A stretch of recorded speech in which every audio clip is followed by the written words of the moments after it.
But the most important thing that's happened in the recent times is that Rodrigo Faison and Will Vanderheiden have won the Republic of Consciousness USA or slash North America prize for Melville. That's super exciting. I'm so proud of them. I'm so glad that that book won. Like fuck yes. I can't yell. I'm in a hotel. Congratulations. That's amazing. I'll do it for you. Someone else Fuck should yes! yell. Woo! There we go. There That's we just go. the I didn't dog know. judging me. But isn't that an award though that celebrates the press as much as it celebrates the author and the translator, right? Sure. It Sure. does. It does, but like No, speaking, I'll speak for myself that I keep being reminded of that fact anytime I look at the PR and like when we repost something. But for my part, I always think of it as the translators and authors award, or this one, or like any award really. yeah. And I'm not just saying that for like brownie points, but I don't. I mean, it's nice. It feels super nice, and I feel proud of Chad to have brought on this author and get this author into Open Letter's foundational makeup. Um, Well, I'll say I have a lot of bad things. I have a lot of bad things to say about you guys and a lot of bad things to say about your press, but you're not I the do only have Fair. one. I do have to say I so appreciate I see you and a few other presses as well. You guys are such literary evangelists, would be like maybe the nicest way to say, like, you champion stuff that is otherwise doesn't get any exposure. It's not like the sexy, like super popular picks, but I feel like your books, they're so necessary. And I don't know, like, especially like it's a great segue into James when we're talking about someone telling a story and hearing a voice that needs to be heard, or people broadening their horizons. Like, you guys are on the front lines battling for that every single day, fighting tooth and nail, and it's so awesome We're for you guys to get we're some like like dew flowers for that. yeah, we're super DEI over here. We like want to have more voices, more inclusion. So that's Oh, a safe space, right? Yeah, I was gonna we say don't, we're yeah, we're not doing that anymore. we're the she's all that of publishing. You take off the glasses and you're like, fuck, I want that. You know what? But You know what I I want is can't to wait say to that start you're reading. I need to read some more, like white guy, white guy American literature. So hopefully we can finish with James pretty quickly here and kind of get back into the good stuff. yeah, yeah, exactly. What I want to say is that you're listening to 2 Month Review, a weekly podcast brought to you by Open Oh Letter my at the God, that's University of right. Rochester. And we take books, break them down, talk about them. We're talking about James by Percival Everett. We're going to move on to Empire of the Senseless next week. I am Chad Post from Open Letter Books. I am in New Delhi. So you can see behind my, if you're watching on YouTube, it is dark outside. It is 7:30 here p.m. You guys, it's the morning. Joined as always by Kaya Straumanis, who is the translator of The River by Vinogradova. I've had a couple N- beers, guys. nailed, It's late. Loud, you're getting me stuck too. Laura Vinogradova. nailed it. I like Nailed it. Chad's as more approachable. He's the everyman's He's Dude, we pronunciation. we win a prize. I get to have a beer. It's fucking late. This city doing it. also is insane. I have stories about that. And Brian Wood, as you hear, author of Joytime Killbox. Well, I'll be an author How of a you new doing, book Brian? very shortly. I can't wait to not have to hear that old book title ever again. For 2 seconds, I thought you said author of a new book called Brett Stevens. Was that as you were going to say? And I thought that would be a Great really book fun title, by the title of way. a book. It's about Put a it white on it. guy. Brett Stevens is about a white guy that's unhappy with his marriage. That's not, that's And hates democracy. This yeah, is that's like Brett Stevens sounds like a book written by a white guy about a white guy that doesn't like his marriage. That's Can he be also a manager at a Verizon store? it was part of my MFA thesis. You're gonna love it, out of Iowa. if you're watching us on YouTube, you're going to see that we're all matching for some weird reason with our color palette today. So Hmm. there we are, all in sync at the TMR. Um, We're all so how dressed are like you guys? Confederate soldiers. We're all wearing gray. This isn't good. Oh Jeez. no, I Oh think we're no. like blue gray, which is maybe worse. Okay, We're even like worse. just trying to like stay the line. So, anyways, how are you two doing? Doing, Living living yeah. the dream. Yeah. My my 10-year-old is on spring break, so we're partying it up with a glass of Chablis at 10 in the morning. Why Gonna not? say you that does not look like a Yes. Jersey balcony, my friend. No, no, we went to You're Florida, so when Very in Miami, be in Miami. You got to yeah. have Chablis in the morning. You got to have some shots at night. I Get a feel little like bit such of a that I feel rum. like such a I feel like such a douchebag when you say it like that, but thanks. say when Dude, you say I'm in Chablis, and Delhi. all I can you stop. No, Chablis just makes me think really quickly of Real Housewives of Salt Lake City, where like that show, Chablis and Sauvignon Blanc, things that I have not asked for like years unless forced to. I crave them. So Brian, you are living my dream right now. I think rich lady talk is like saying Pinot Gris instead of Pinot Gris. yeah, I Sure. gotta abbreviate it. I like Pinot Gris. Tigre, Only if it's kind of like a key lime flavor. sorry, Speaking go of I ahead. keep fine, drinking. Oh, sorry. I keep drinking IPAs here in Delhi, which feels very dirty. Like I don't know where India Pale Ales come from, aside from India, but I don't know if it's like a British invention or an Indian invention, but solid. I thought it was a sailing invention to try to preserve it. Like they overhopped it to and have higher alcohol so it wouldn't spoil on a ship. I thought, but I don't What's know. weird What's weird is like the alcohol content of every beer here in India is very low, like very low, like Hmm. 3% low. So it's more Oh, like I can't drink the water. I can't drink the water, but I can drink the beer. So we're good here. Um, yeah. Anyways, I was going to tell you guys stories about getting scammed, but instead we should maybe talk about this book. Like, I don't want all to tell right. people about my story about poop. I have a story about Part poop. part three, the penult, like the final section. We made it to the end. Wasn't very hard Final though. frontier. Yeah. Yeah. So what do you So guys? Okay, so I don't I have the book thought, with me. yeah, but I thought as far as like we were all making our predictions, we missed a little bit, but kind of just like nailed every single move and every stroke. It was pretty Really? close. I don't Well, remember I what I see. said. I was we thinking said about this we last said he's going night. to save Huck. We're going to say that Oh yeah. Huck's father was a slave. We also said that James is protecting him from his father's death, that he found him in the Yeah. river. We said Uh, that it's going to end with, we said he was going to give himself a last name, but write his own story, but which he did by not giving him.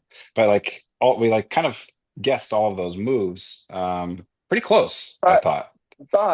but I think what we didn't talk about that I think is really the big thing was that he chooses violence, and I don't think that Yes, Yeah. that's the part that we talked about. Super chooses I that. And loved that's it. where, yep, me too. And that's where like the book changed for me in a lot of ways, is it became like not pro violence, but like a very much like stand the fuck up sort of book. And I think I shared this with you guys, Super but there was this, pessimist. It's super pessimistic as well. yeah, So absolutely. because would you call this a comedy or a tragedy?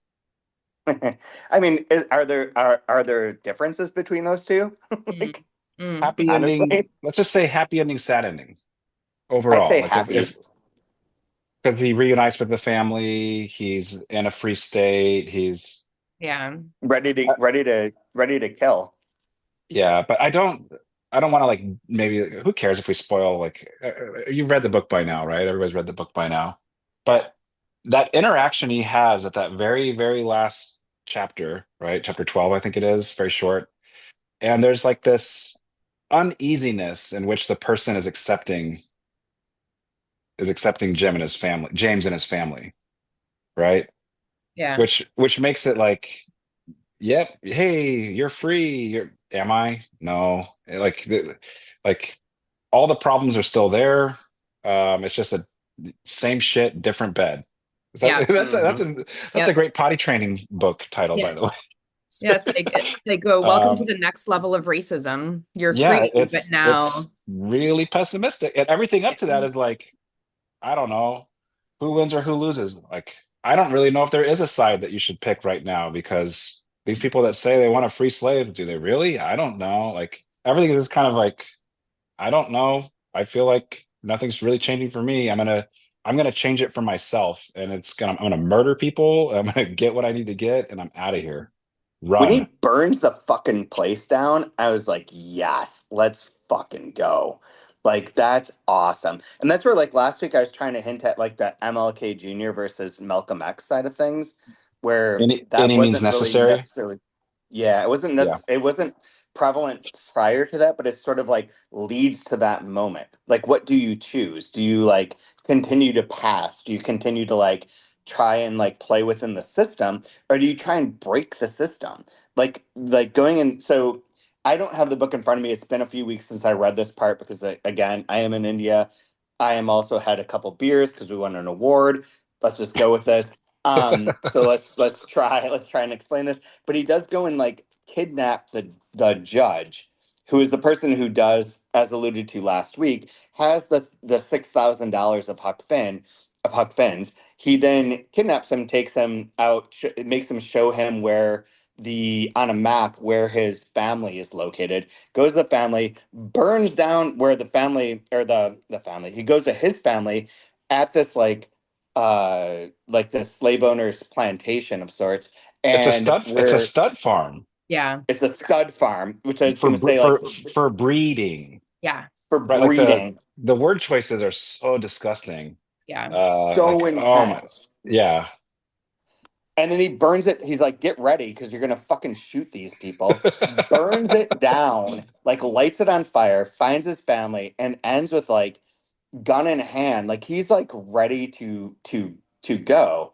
Yeah. And that's like what's interesting about that in relation. I'm sorry, I'm jumping ahead a little bit, but because I've been reading the biography of Kathy Acker, there's the connection between these two books is about trying to break out of the system and Oh find yeah. liberation. And this book is very much finding that through this moment. And there was I think I sent it to you guys, but there's a Substack that I was sent to me by Kyle Semmel, who's been a guest on podcasts, friend of all of us, all of ours.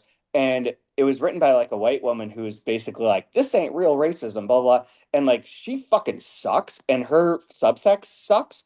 And I think that there's a lot of people who are probably like put off by this book solely because it does choose violence in certain ways and is basically like you can like have your white guilt and sympathize so far as you can, but you can't all the way. And this and that last moment really like confirms that to me, where it's like you can come close but you don't understand really. Yeah. Yeah. Did you read did you ever read Roots? I've never read Roots, no. Okay. Did you watch the I mean like where Dude, right about at the right age where like that was yeah, like everybody watched the miniseries, right? everybody saw them. I that was like I was probably like 14 or something. Do you remember how it ends? No. So they have, I forget the guy's name. Let's just call him Cracker. All right. So Mhm. the slave owner Cracker guy is tied up to the tree. And like one of Right. our main characters has the whip in hand, and it's like, all right, it's time for payback.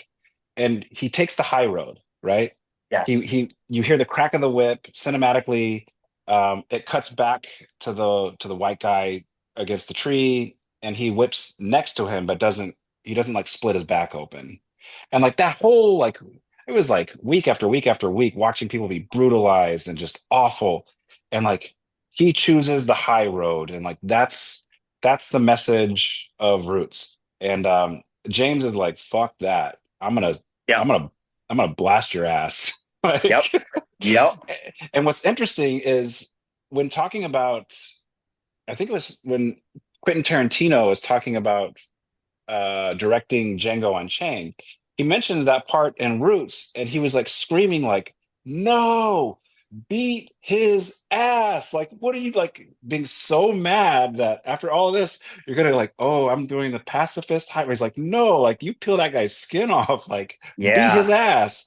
And so Hell yeah. when he did Django, like at the end of it, like they just like explode everybody. They just start shooting everybody. Like that was his revolt of what Roots did. And I feel like Everett does something similar here, where there's the bait and switch, right? Where when he's hiding and I forget the person's name, but it's the slave owner that's going to Are we allowed to say rape, or do we get in trouble for? He's going to Rape's sexually okay. assault. All right, he's going to rape the slave, and so he does nothing, and he watches it happen, and he does nothing. So Yes. he chooses to do nothing. Yes. And like I thought for sure, like I was like kind of like I was being crass, and my eyes were kind of like I was rolling my eyes a little bit. Maybe it was like a defense mechanism for how uncomfortable that scene was.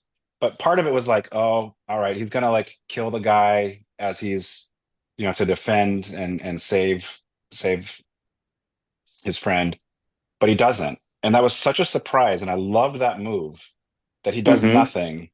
And then when he sees him again, he gives in to all of that. I've done nothing. I've tried doing nothing, and I have to do something. And he just brutal, like in a disgusting, brutal, awful way, strangles, lets him live, strangles, lets him, like, I want you to be scared. I want you to feel this fear. Like, this is what our lives are. And just shuts the lights out and takes his weapon and just uses it to start murdering everybody.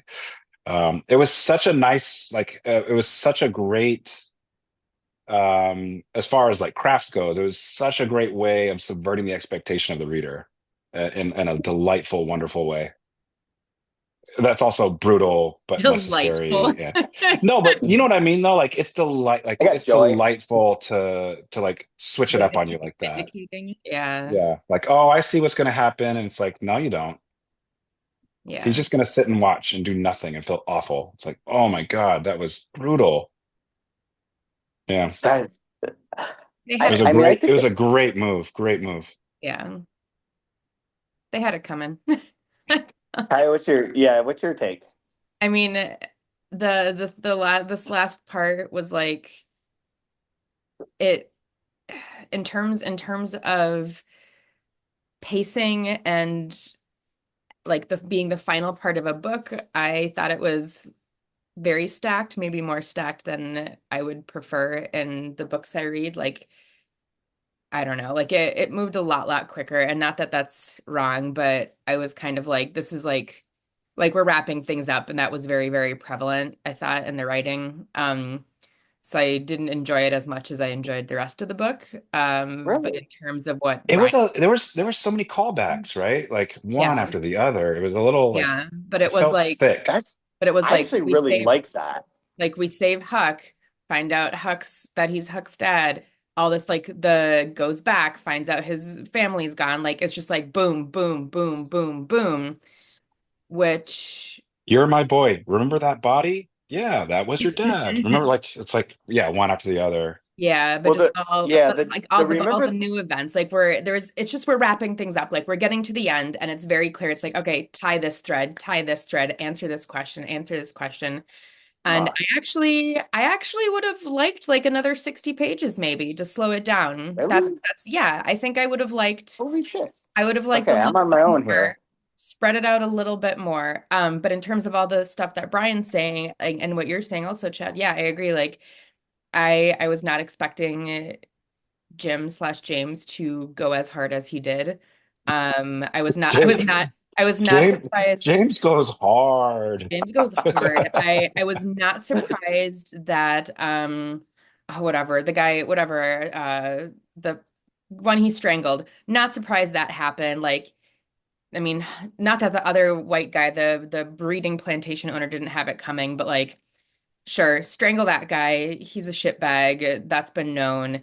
And there's so much guilt in this section. So much guilt. And but I was a little surprised, I guess, that he shot the other. But I mean, what are you gonna do? Like, what are you gonna do? You can't just hit him over the head and knock him unconscious. Like, you have to make sure that fucker doesn't get back up. Like, See, I think you have to burn it to the ground. You gotta. so I like the speed of this section. I thought the earlier sections were slow, but I also like deliberately slow in terms of like what you're saying, Brian, about like your father was dead in that place. That is also in Huck Finn. So if you've Yeah. read Huck Finn, you Mhm. already know that answer to that. So it's Yeah. not really like it's like new information, but that the idea is like you have to reach a boiling point. And my when I finished this the other week before we did the last episode of this podcast, I had finished it and was thinking a lot about this three-part structure, and that part one was like the Huck Finn analog parallel, like you're running alongside that book that whole time, and Hmm. then part two is about like making James like essentially like putting him in the position where he has to make a choice between violence or not.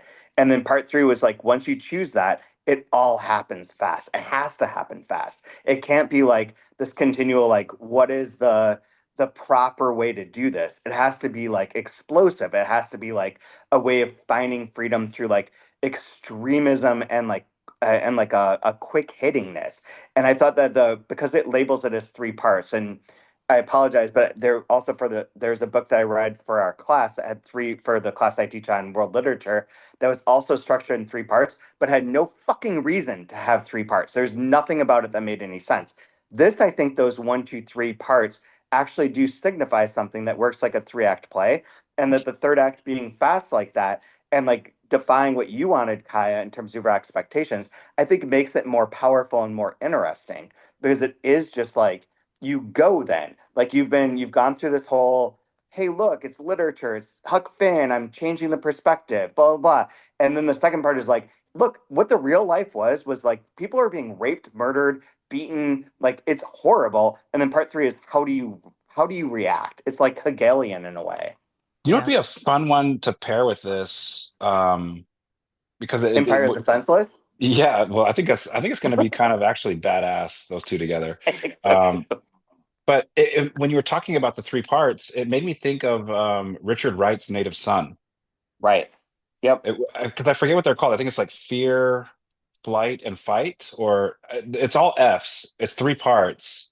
But just like when Bigger has an interaction with these like communists that want to use him, like as you know, like Hmm. they pretend to be allies. They want to use him. He ends up accidentally murdering her, and so he cuts her head off and burns her body. Spoiler alert. And then And everything that that falls I out had from it. nightmares about that. Yeah, right. And then Well, like my nightmares were that I had done it. opposite to James, it ends with incarceration, right? Yeah. Yeah. But it's still that three part, and it makes it very like very very clear, very apparent. It has a trajectory, it has a movement. Can talk about really complex, tough stuff, but it's very easy to digest because of the way it's broken into parts. Both, I mean, yes, that and Empire of the Senseless and James obviously all revolve around the idea of like the system exists and how do you escape the system? Hmm. Like what's the best way out, and like communism being a pathway for African Americans at various points in time has been very fraught. Like it Hmm. feels like the right answer in some ways, like everyone's equal, we all like everyone's okay, we're all on the same playing field, but communism never worked that way, like in real life, like pragmatically. And so like Richard Wright's struggle with communism is like very very interesting in terms of that book, but also like Black Boy and what's the other one Hmm. I'm thinking of? But that's really interesting. And in this choice, in this case, and James and Percival Everett does not choose that, does not choose to go along with the system at all, to break the system. And I think that again, I keep hinting towards this, but only because I've been reading the biography so much, or right, reading so much of the biography over the past few days, is that Kathy Acker was very much in that vein of like, there is a system and I'm not going to be part of it. And the only way that you can liberate yourself is by getting rid of the system and recognizing it. And I think that the power of this book of James is in that even if it's like sort of like not trite, but like within like an acceptable form. Like we have no, like I kept saying last week, we have no problems with reading this book. There's no questions about lines, there's no confusion. It's all straight on the page. And being straight on the page, like sort of works it into like a mindset of like the type of reader who is that white suburban. I grew up in Alabama. I know racism. Let me learn about racism through this and I'll have my criticism sort of reader where you have no objections until it becomes like, oh, fuck, this isn't what I wanted it to be. I wanted it to be like a happy go lucky, we all come together ending. And it does break the system at that moment in time. Like where's the moment with him and Huck at the end to It's like, no, No. I'm saving my family. Yes. You're And the fact that you know what Huck is? He's a bastard, right? yep.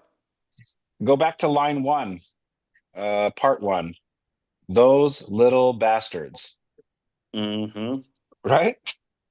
So we don't, Amazing. right? We don't end with him and Huck. He's like, no, I'm going to my actual family.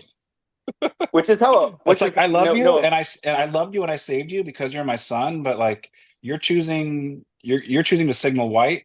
Good on you, and that'll work out well for you. I'm out of here. Peace. Like there's no Huck. You should come with us. Can I Yeah. Yeah. pretend to be like I own you? Like, can we be a family together? Or like whatever that like. That's the happy ending, right? That's the actual, and it's like, no, I'm not giving you that. But at the That's same time, and he it is fraught, even though he does give Huck, he's like you have an out. You've always had an out. It doesn't matter that you're half black. You don't look like you've always had an out. hmm. Why would you change that? Like family aside, you're fucking free. Like no one's gonna question you. Yep. And that's also heartbreaking. And like you keep saying, he's going to save his family, he's going to save his family, and in one way, he's been consistently saving Huck since the very beginning. Just keep living, I said. Just remember, once they see you or see me in you, you've been seen. I know you don't understand, but you will one day. Yeah. Yeah.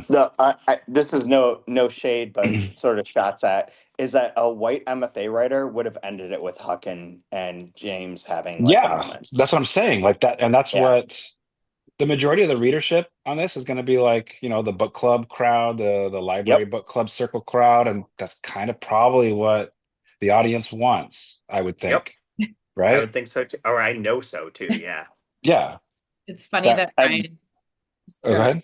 no, I was just gonna say it's funny. I'm thinking it that you um honed in on the use of the word bastards and the concept of it, because that's what the ending reminded me of, was Inglorious Bastards, of just like burn it fucking another down. Tarantino. Burn it fucking down.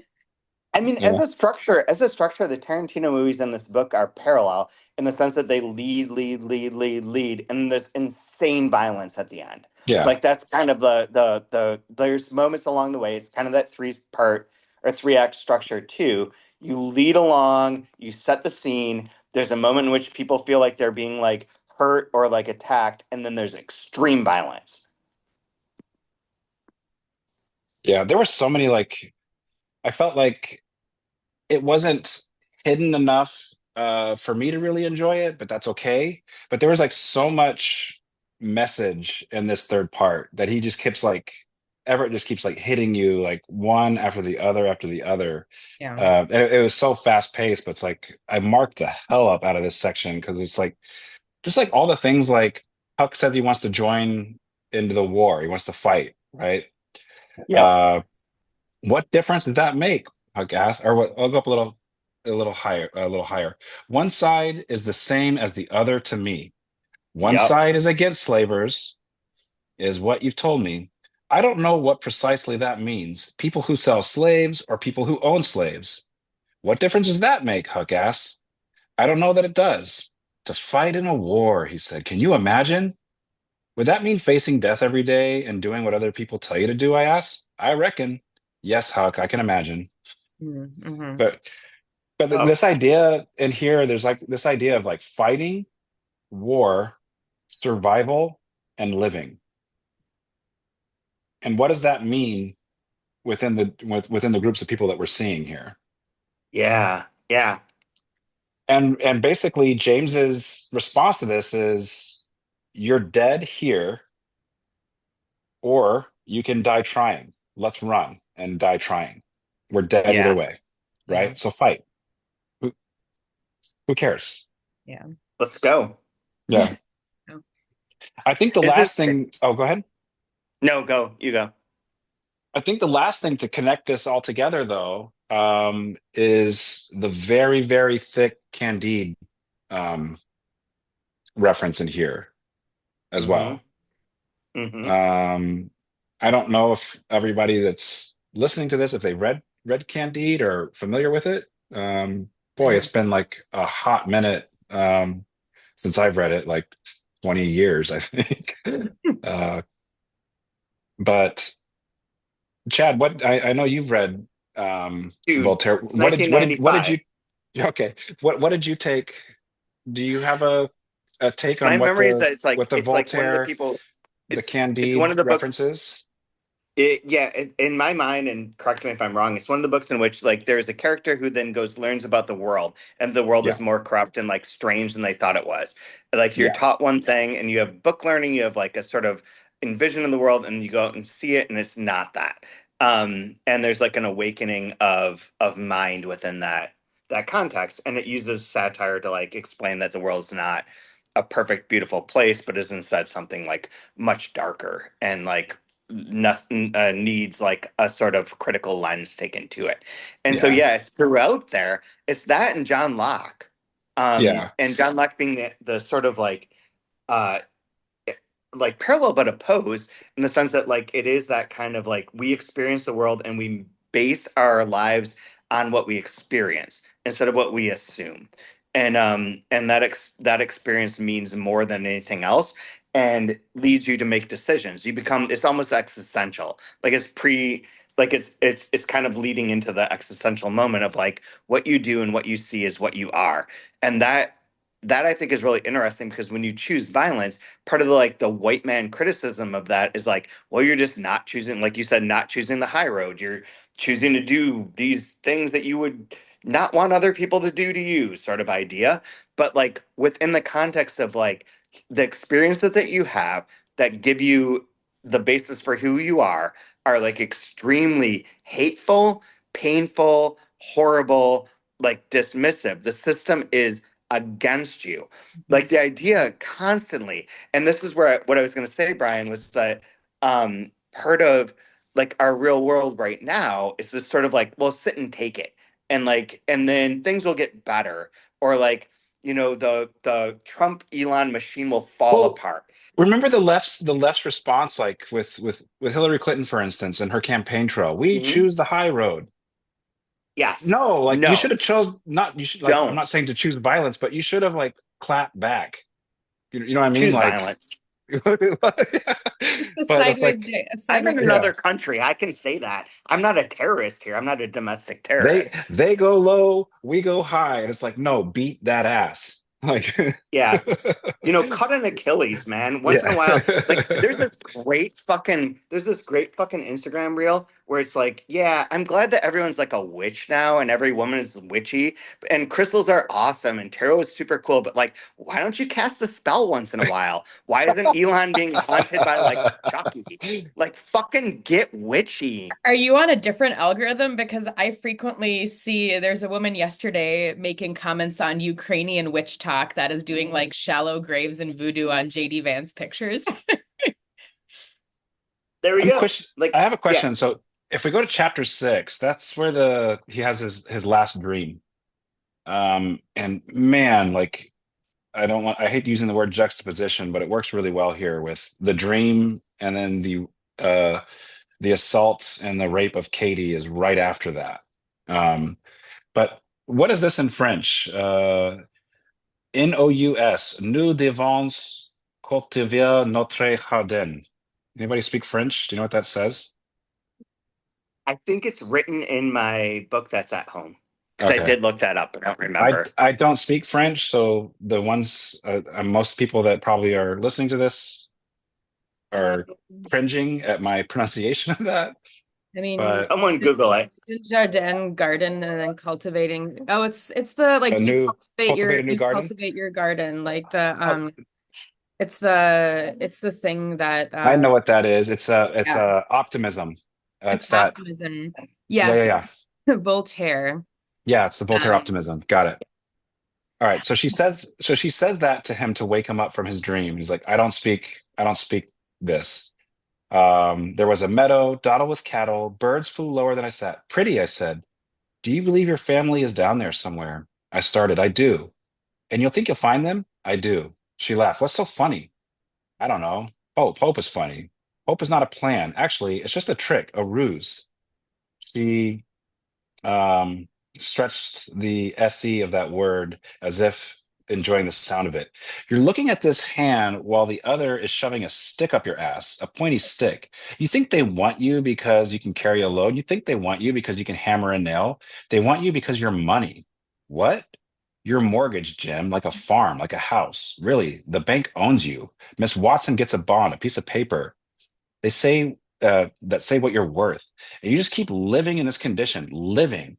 You're a part of the bank's asset, and so people all over the world are making money off your scarred black hide. Makes sense? Nobody wants you free. Somebody does. There's a war. She nodded. Maybe you won't be a slave, but you won't be free. Who are you? My name is, I'm going to mispronounce it because I'm me. My name is Kungond. Sorry, whatever. It's the person from Candide. I looked at Yeah. the valley Yep. below, the cliche of a stream that split it, and yet you come back at the end of the story. Your point? And then the very next one is someone doing what they want with their property, fucking it mercilessly, right? Yep. And so like she's in Candide, she's like his object of his desire, right? It's almost like that's his freedom. And he ends up getting what he wants at the end of Candide, and it's like soiled and terrible, and he hates it at that point. And it's like you get what you want, you don't even want it anymore, and you've been chasing it your whole life.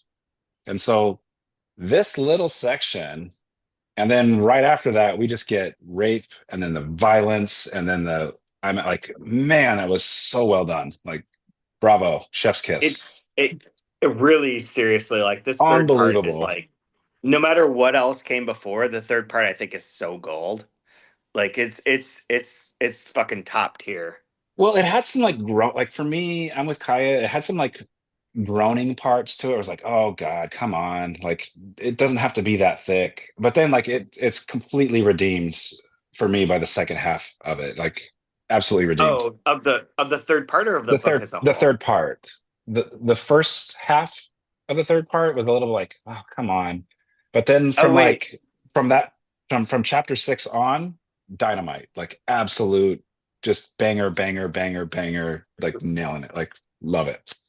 without the book in front of me, I also have no recollection of like what's in where. Like my memory of the third part is go and kidnap the judge, burn down That's the like chapter, plantation. yeah, that's like Shoot. chapter 7 on. Oh, okay, And so okay, fair enough, and fair so enough, fair then enough. and then the first half of the third part is like, you're my son. Your father was in that Right, right, right. river. You're Although, and so it's kind of like a lot of like Kai was saying, like tying in all the loose threads. Like it's almost like let's get this out of the way so I can like finish this thing how I want. Yeah. it's like Yeah. you got to deal with what white people want. Yeah, of course. Yeah. White people want answers. Yeah. Fucking know this from Lost. Which is, I guess I didn't want answers. I've become so accustomed and comfortable with even Brian, you're asking, would you say this is a happy ending or a sad ending? And in my mind, I'm like, I'm cool with it just being an ending. Like it doesn't, Oh, so it you're just glad it's done? yeah. He's You like, want to silence his let voice me and No, I okay, don't want I got to, I don't want to silence let me anything. go find. You're like, we've already done too much DEI on this podcast. We need to get back to like, what I'm feeling comfortable with. Um, Well, yeah. I also no, also Brian, you saying that you marked this part up so much. I had a quick moment of panic of like, did I just dream state underlining some things? But I feel like I I maybe have like 3 marks in this entire part Mhm. of the book. I didn't mark that many things, and I'm trying to remember now if it's because I just couldn't keep up with it or if because I was just so bowled over by everything that was happening. But I wanted to say that because I find that interesting that if you have it everything or if you have so many things marked up, I have nothing marked up basically. Other than like one typographical thing where the opening of chapter 6 where I'm like, it's interesting that there's no opening quotation mark in that. Yeah, I noticed that. I'm second guessing my own choices, but I found that interesting. some nerd ass shit right there. Well, that's what we're here for. Me being an idiot, um, Chad being controversial, and you nerding out. That's basically the three amigos here. Uh, I was just trying to look because I took pictures of the pages I had the most marks on. I think there's like six.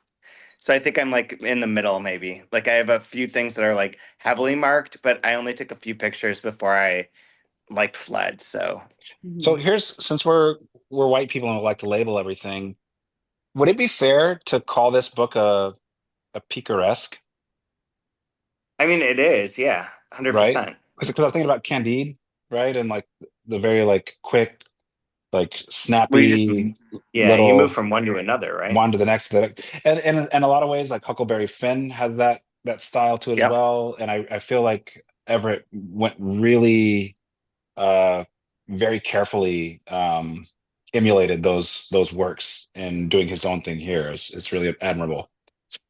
Yeah, you have to like, yeah, any picaresque, He's good at anything that writing. like He's good at travels is a writing books. journey. He should maybe keep it up. It He's, seems like he I, kind of knows what he's doing. I think Don't he has run his it down his follow-up, his second personal. book coming soon.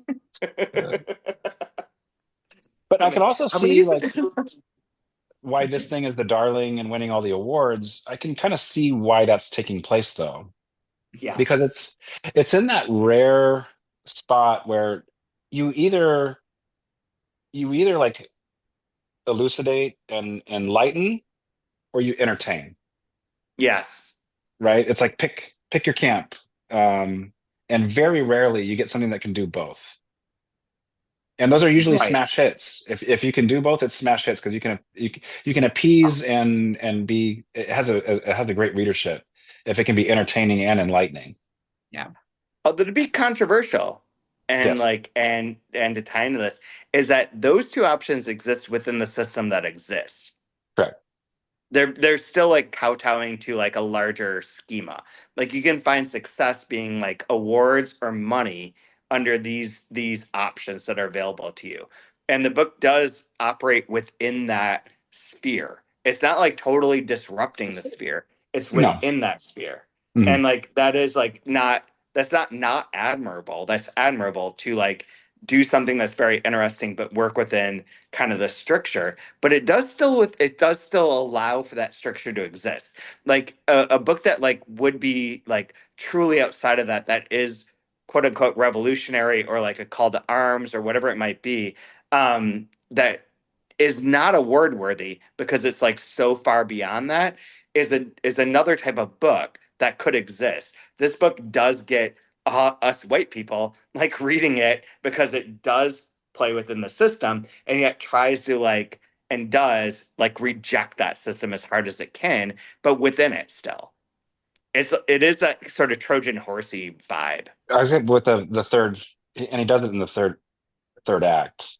where you have Good. to, right? Because he You like can't do it gives anywhere else. he like spoon feeds he spoon feeds you what you want, right? Oh, this is Yes. so cool. They have like he's actually really smart and he's well read and he has to hide it because of how and I'm murdering all you motherfuckers. And Yes. wait, no, you're supposed to choose the high road and you're supposed to grab Huck and you guys are supposed to be a Didn't family. Where's the happy ending?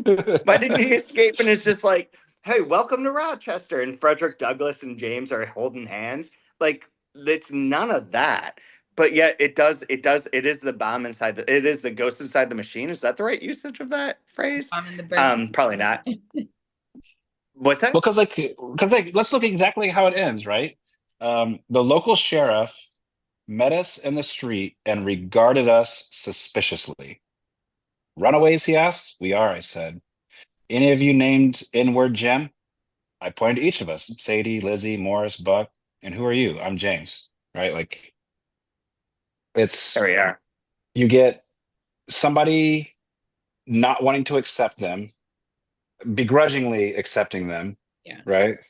Like, oh, this is a sanctuary city. Come here. I don't know about you dirty people. I don't like you coming in here, you outsiders. Then he calls them, asks if he knows like a racial slur, right? Which is him. And then we get the naming. We have names. Here are their names. This is my name. The end. Yeah. But it's not, and it's like it doesn't bode well. Like, they're not gonna. It's not gonna be good living there for them. They're not The gonna system's not going to like change. no, like No, it's like I said, you're welcome to the next level of racism. Like exactly. Yay, I'm on level two. It's just you're yeah, level it's just a two. video game. It's a video game of I beat the racism. mini boss. I beat the mini boss, and now I'm Many on to the boss. next. Oh no.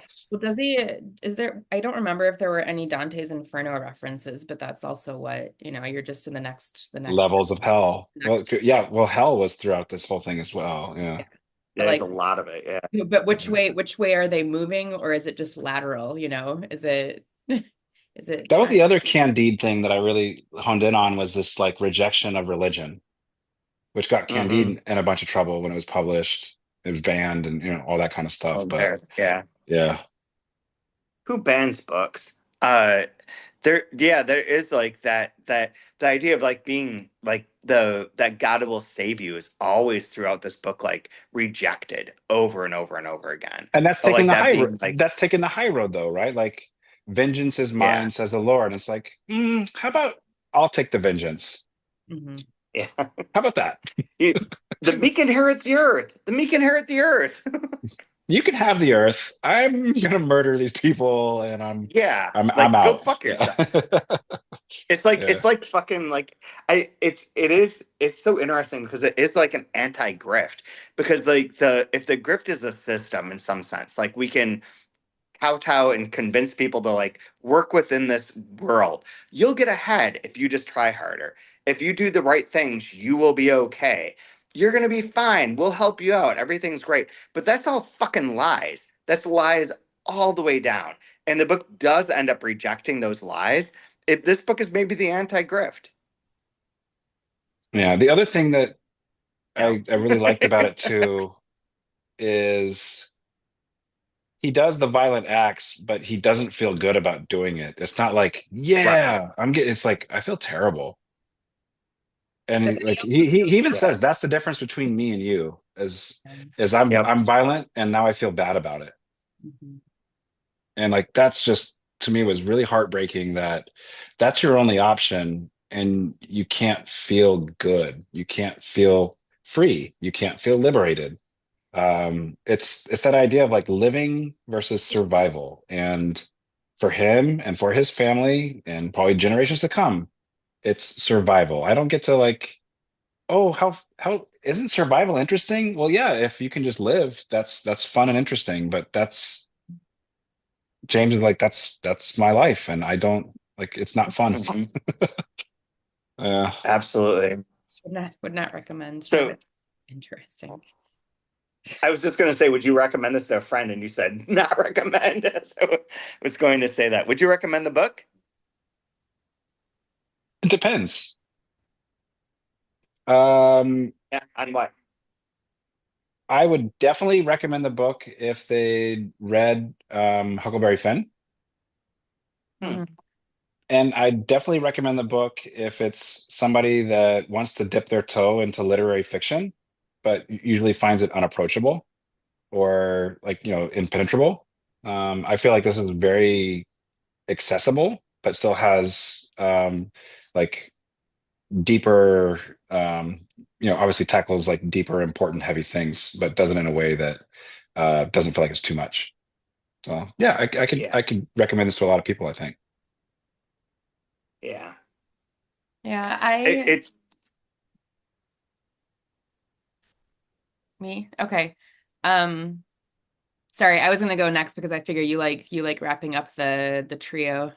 Um, but I mean, I don't have any strong like I can't think of someone who I would specifically strongly recommend it to, like this is right up your alley type of reading. But I also can't think like I have no reason not to recommend it just broadly to anyone. So if someone were to be like, I'm looking for a book to read, just generally, then like we've been saying, it's pretty much down the middle of the plate. Um, so I guess I would, yeah. I wouldn't not recommend it, but I also don't have a list of like 5 people who I immediately want to text about it now that I'm done.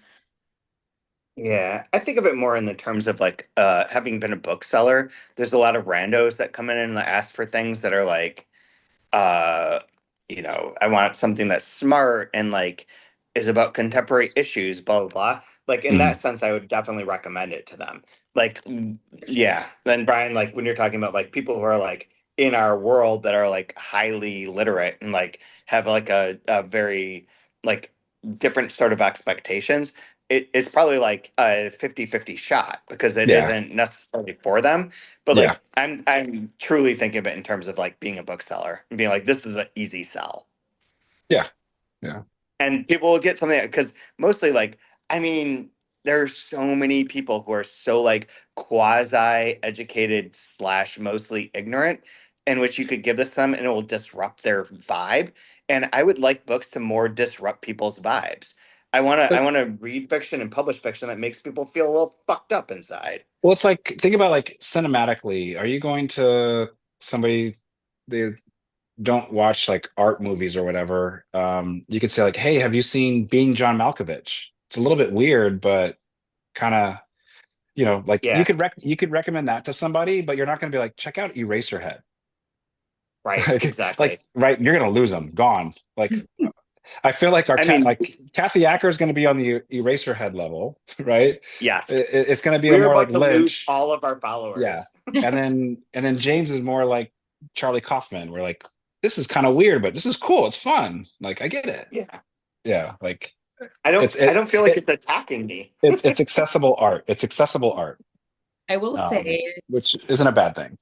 no, accessible art is not a bad thing. Like It's a great thing actually. Like it's like you need a palate cleanser every now and then. And I don't want to trivialize this book by calling it a palate cleanser, but considering the other books that we've read in the last like like in the last calendar year, this is very nice. I did want to add that while separate of recommending or not recommending this book, I mean, I'm very interested in Percival Everett as a writer now, and I definitely feel moved to pick up any of his previous books. So the first chapter of the book that we're going into next, Empire of the Senseless, which I have in front of me, the first chapter is called "Raped by the Father." So we're talking a new okay, sort of like bye. directors Bye. here. Right out the gate. Bye. No, I feel like again, you can feel the imprint of Mark Twain on this book, and that I feel like also with Mark Twain, like his first goal is to entertain. Like first and foremost, like I'm gonna hide medicine in this for you to eat, but I'm gonna make it tasty and I'm gonna like entertain you first and foremost. And I thought with the pacing, the way this is written, very similar to that as well, where it's entertaining first and foremost. So well So done.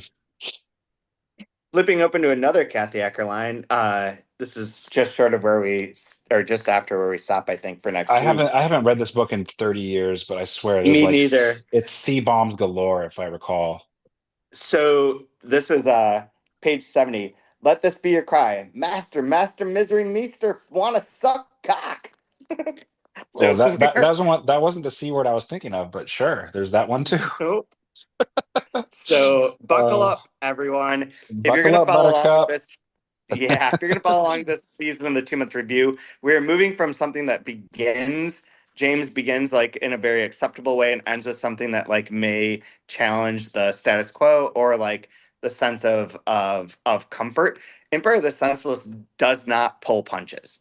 Kat Decker was like a very controversial, or not controversial, but like sort of controversial to certain people, but was a very like punk rock on the edge writer who's always trying to like take the system and destroy the system. And so we're about to enter into another world of freedom and liberation. But before we do so, do you guys have final last favorite lines that you want to share? I don't know that I can access mine, so go for it. You I do. two. Page 253 toward the bottom, where James tells Huck that he's his son. And James says, "You are my son, and I am your father." And Huck says, "Why are you talking like that?" And this is my line: "Are you referring to my diction or my content?" Yeah, I love that. That's Followed by, great. "What's content?" Yeah. Brian, you got one? Page 293 at the bottom. The judge is he's talking to the judge. My God, what in the world is going on? Call it progress, I said. He squirmed against his ropes. You can't leave me here like this, he said. Like what, alive? No. My quote is from not from this book because I don't have it here, but from Dan Wells, who, when we found out that Melville by Rodrigo Faison and Will Vanderheiden had won the Republic Consciousness Prize, texted me and said the only reason you won is because one of the judges wants to look like Melville, which is James Crossley with his beard. So that's Okay. my quote. That's my line of the week. He told me also that I could say that, so we're all good. So next week, I also can't access this. I think we go up to page 62. If anyone has this available, that would be awesome. In Kathy Acker's Empire of the Senseless, which the new edition has an intro by Alexandra Kleeman, who friend of the pod, weirdly, I believe, or not, but she's a quasi friend. She's great. Get this book, read it. We're gonna start with that.